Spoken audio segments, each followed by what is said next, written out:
does America keep insisting on having trade wars with other people? Because America think they're the greatest nation in the world. Let's be honest right here. If America could just step down for half a minute, well, then they could actually cooperate with the people who are making, 5 AIs every week. I mean, this is basically a trade war between U.S. and China. It's like Cold War in the 21st century, don't you agree? Like capitalism versus communism. Come on, if they're just gonna do it. This is the 10th time people have talked about communism before. It's not even realistic. It's theoretically impossible. If you put it in the circumstances that ensnare our modern world, it is impossible. It's just impossible in theory. Well, today I'm gonna prove you that China did succeed. China did become a global empire. Well, communism is, according to Oxford Dictionary, communism is a political theory derived from Karl Marx, advocating class war and leading to a society in which all properties is publicly owned. Sound very much like China during the Cultural Revolution, the Great Leap Forward, right? Yeah, and each person works, and each person's work is paid accordingly to their abilities and needs. That's in theory. So can you tell me about how Karl Marx thinks about communism? Well, Marx was a very silly guy. He was jobless. He lived with his friend, Mr. Frederick Engels, which I believe should be getting more credit. He actually wrote a lot of good manuscripts, but we're focusing on Marx today. Marx believes, and as a whole, communists believe that that society is split into two main classes. There are going to be smaller divisions within those classes, but they're basically going to be two classes: the bourgeois and the proletariat. The bourgeois are basically all the people that don't have to expend labor. They don't need to work. They are basically merchants that thrive off of the work of the proletariat. Yeah, and I think this idea emerged that he hated the proletariat, is it? Of the bourgeois. The bourgeois. Yeah, the bourgeois. I think he hated the class because he was born in Prussia, right? And considering the political landscape in Europe at that time, it was monarchy, and the nobility was getting more money, and due to the rapid industrialization, the working class get exploit, and I think this idea of like an equality just emerged around Europe at that time, and I think Karl Marx is one to bring it up in his Communist Manifesto, right? Yes. Marx was a very contradicting man. He actually became part of the bourgeois in his later years, but that's not important. What was important, though, was in his famous writing, the Communist Manifesto. He believed that communism was the end state of societal organization. It was the in more colloquial terms, it was the peak of what could be achieved with organization. He believed that the proletariat, after they had gained awareness that the power of a society relies on them, they will band together and overthrow the bourgeois. Just spontaneously. He said that it would be like a tipping point that would happen, but in real life it would not. It need planning, it need revolution. But in Karl Marx theory, he said it just happened spontaneously. It happened eventually. He said. Why don't we start on one of our amazing examples? The case study of Russia. Yes, the Soviet Union. The Soviet Union. Soviet Union and China.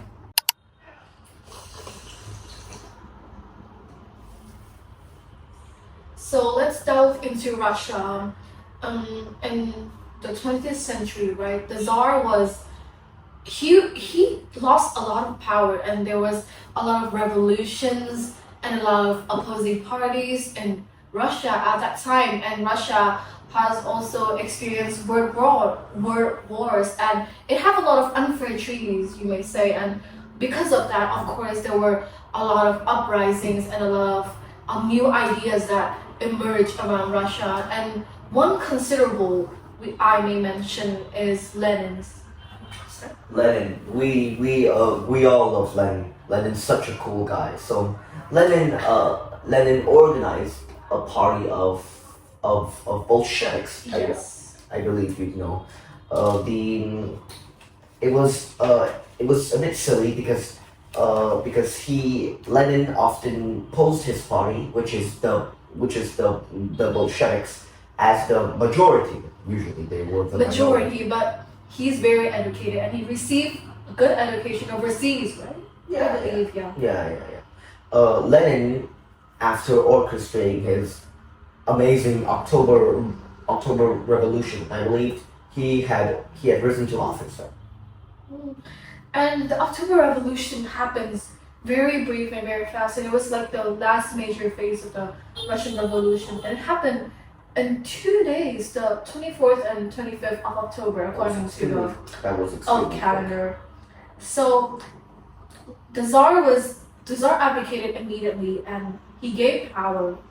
And the October Revolution was very fast, and then Russia have just experienced a lot of rapid changes. So Lenin, after going into office, he had immediately put into power the new economic policy, the NEP. Yeah, I believe. yeah.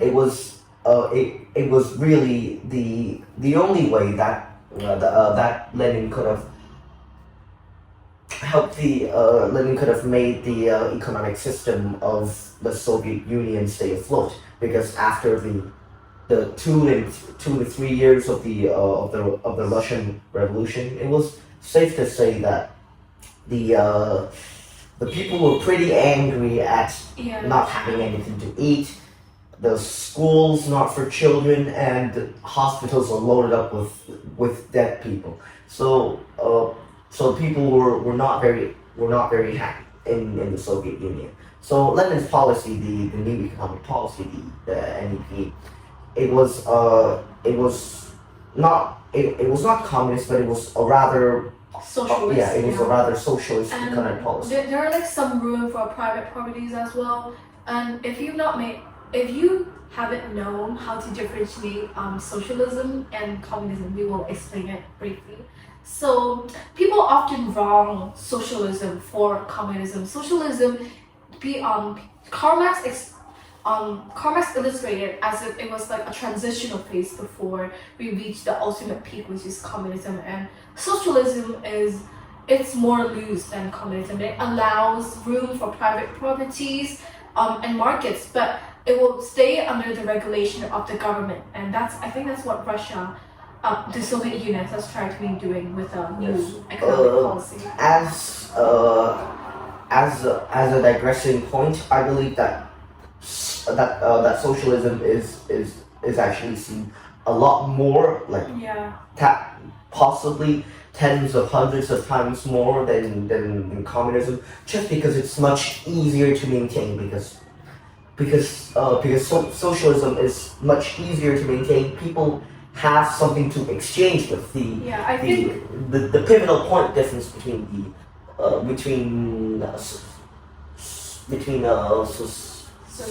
socialism and communism is that there is still the concept of money and private property in socialism. In communism, there will be no money. It's just how much labor.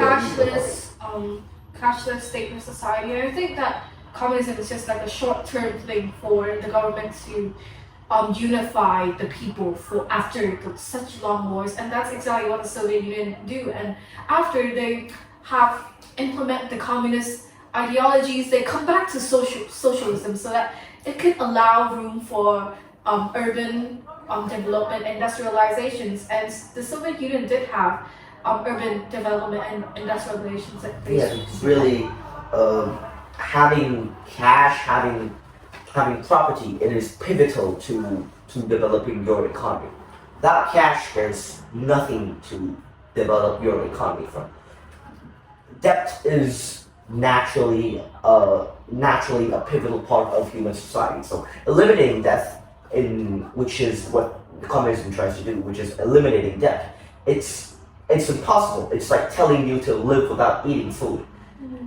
It's debt is a pivotal part of how humanity exchanges goods. Well, I think that during that time, Lenin's distribute power. How do you think he distribute power? Lenin. I'm gonna digress a bit, but Lenin was quite different from was incredibly different from Stalin, who came after him. Yeah. Lenin focused. I think that Stalin was particularly more strict, and Stalin implement more of his personality, like a personality cult more. And Yes, I think Stalin has more propaganda than Lenin, like a lot. I think Lenin's like softer. When you say it like that, it feels that Lenin's a nice person, which he was not. Unfortunately, people are terrible, and Lenin, although he was considerably better than Stalin, and people were still not very happy because as he focused his power on Lenin focused his power more on a group of elites, and unfortunately, elites don't have half an idea how to manage the economy. I think that's particularly why the USSR eventually collapsed at the end of the 20th century. Well, to be honest, that was more Stalin's doing, but continue. Yeah, but I think that the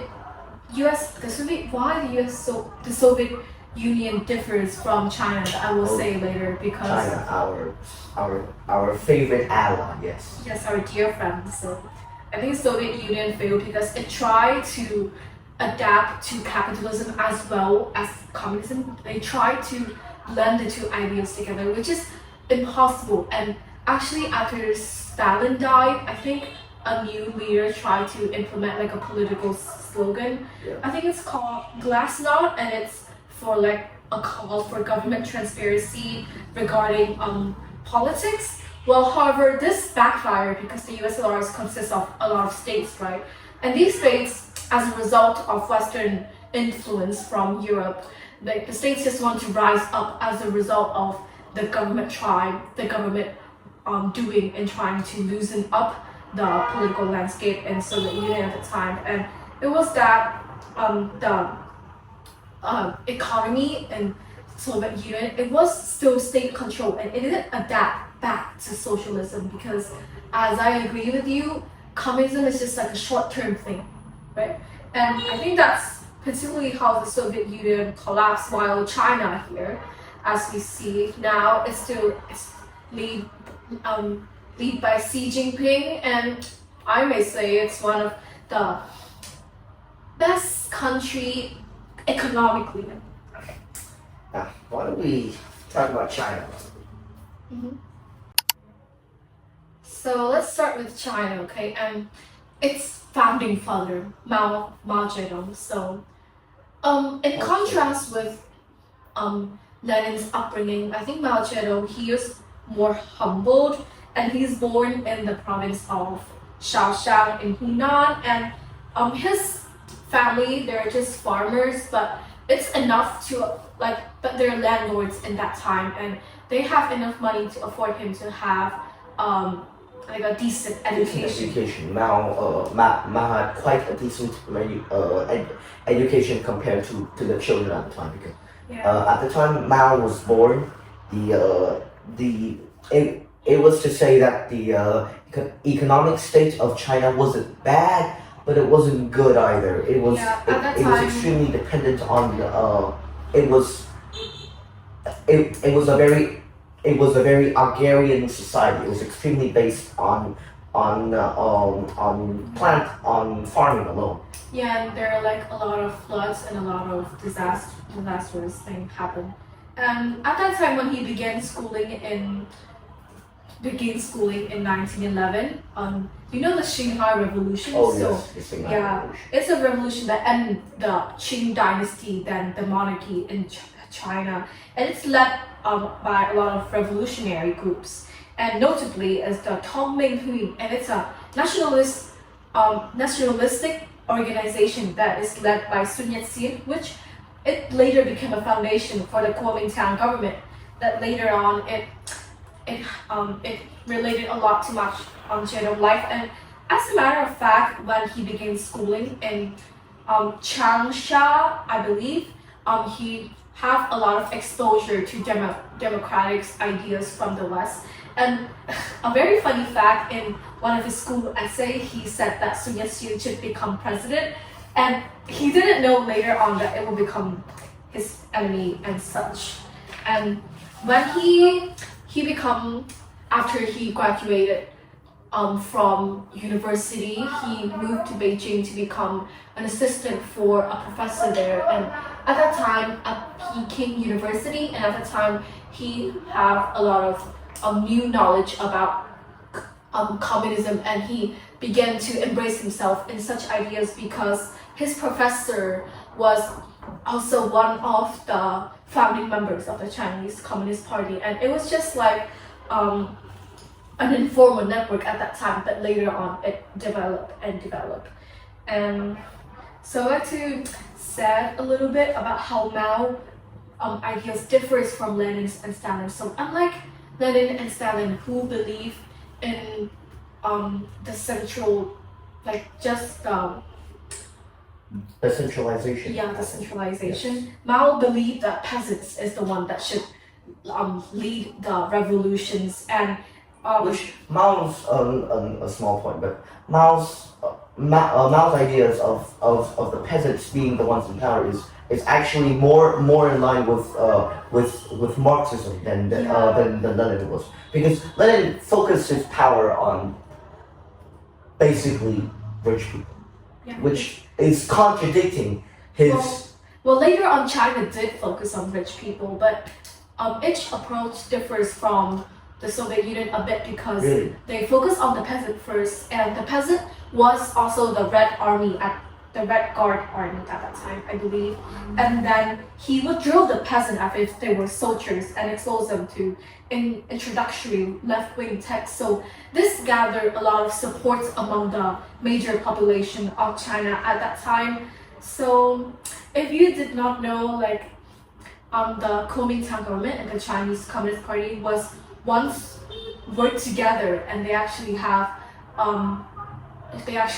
the same military, they share military together to defeat the West. But at the time, I think there was a tipping point that the Kuomintang government, the son of Sun Yat-sen, he just decided that the communist influence is too much, and he embraced more Western ideas more than communist ideas, and that's why he called for a massacre in Beijing, and a lot of the founding members of the Chinese Communist Party was killed back then, and that really set up the foundation for the Chinese Civil War, and and then the Communist Revolution in 1949.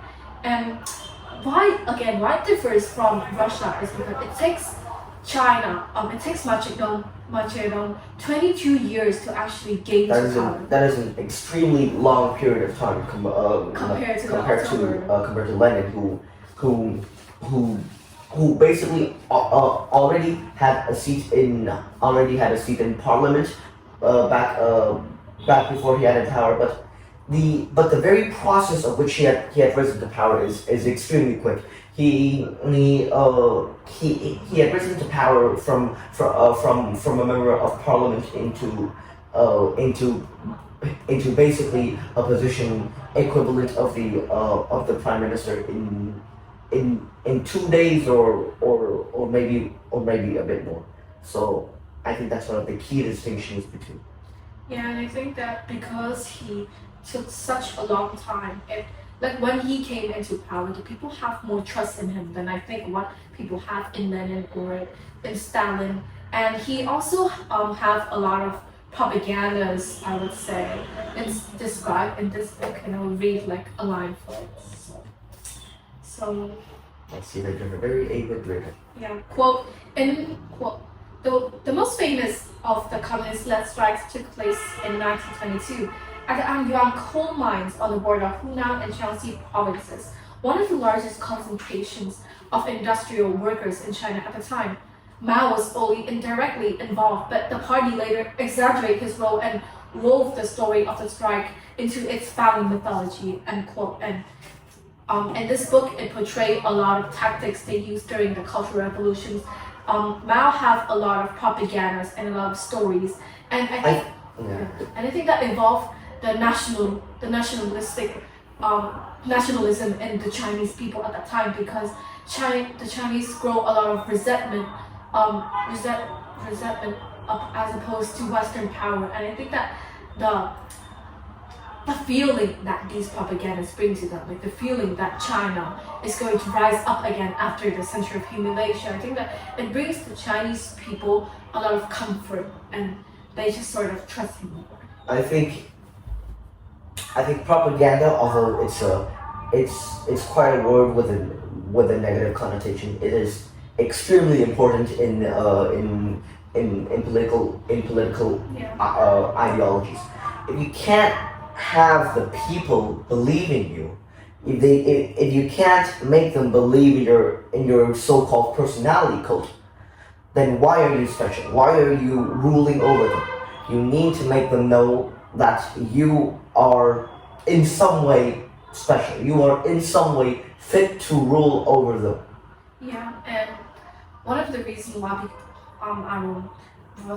I think China survive and actually succeed is because China embraced communism first, and it sort of like skipped through socialism. And when after Mao's death, I think that the country go back to socialism, and it has a lot of new economic policies that allow Western companies to come in. But again, it's the government still regulate the economy, but it allow more room, and it come back to socialism instead of socialism and then communism. And that's, I think, why different from the Soviet Union, because I believe the Soviet Union come as the same to Marx theory, which is socialism and communism, but China is like communism and then socialism. And even though people think that China is a communist country, it is actually a socialist country. Yes, because in its essence, a socialist economic policy is basically capitalism with the regulation of the government. Yeah, it's basically just limited capitalism. When we're looking into communism, there's nothing to work towards, right? Yeah. If you're going to get what you work for, there's not going to be any transaction. If there's no transaction, then there's no economic development. Economic development is based on transaction. There are so many economic theories. There's mercantilism. There's everything's related to trade. If you don't trade, then there's no way to develop your economy, and that's what I think is the most important to the difference between communism and socialism, and why everyone's coming back to socialism. Yeah, and I think that socialism still works while the citizens might still have some trust, because China used propaganda really well. Even after Mao's death, they still regulate the overall media as well. And even though with the development of technology and internet, China still have their own Facebook or Instagram, like Weibo, and it has its own version of everything. And I think that if we ask the younger generation of China here today, they might not know what happened in the Tiananmen Square, right? And that's because China have such a large impact on the citizens. They're just so good at propaganda.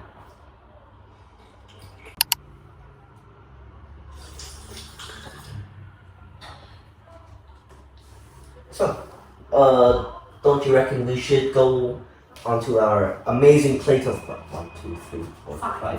questions? Yes. We want to address some of the misconceptions everyone have about communism, and we have to have a little bit of an opinion about how socialism stands in today's context. Note that this is going to be pretty subjective, as I am heavily pitted against communism. Maybe you should believe her more. Thanks, I'll take a pick. Are there any modern countries still trying to follow communist principles? Are these states truly communist? Let's just not answer that. Continue, choose another one. Under different circumstances, would Lenin's or Mao's work in modern world context? I think for Lenin's, what do you think? Lenin's is going to, Lenin's policy is going to work if he just used propaganda more effectively, and he had to be more authoritarian. Not like Stalin. Stalin was going a bit overboard, but going being more authoritarian and having more control over the people, because I'm quite referring to a bit of Machiavellian ethics here, but it's better to be feared than to be feared than to be loved, because fear is better for ruling, and Lenin should use Lenin's policies might actually work if he used propaganda more effectively, if he controlled his citizens more effectively. I think Mao succeed because he adapted Leninism, but in China's context, and he adapt to what the people want. The people want like a sense of unity after they're so broken up by the revolutions and the civil wars. And I think you just need more propaganda and more slogans and more image to evoke that. Something that's also quite important in Mao's case is that he had managed to use information to form a common enemy of the people. You do not understand how important having a common enemy is for unity. If you have an entire country and you just tell them to go work together, of course they're not going to work together. Yeah. They're going to have conflicts. But when you unite them against an external force, for example, that group is going to kill us all. That's why you should stop whining and become better so we can fight that group. Having a common enemy is arguably the most efficient way to have people unite together. That sounds so much like Nazi. Shut up. No. Okay. Next pick. Does communism have a future in modern politics?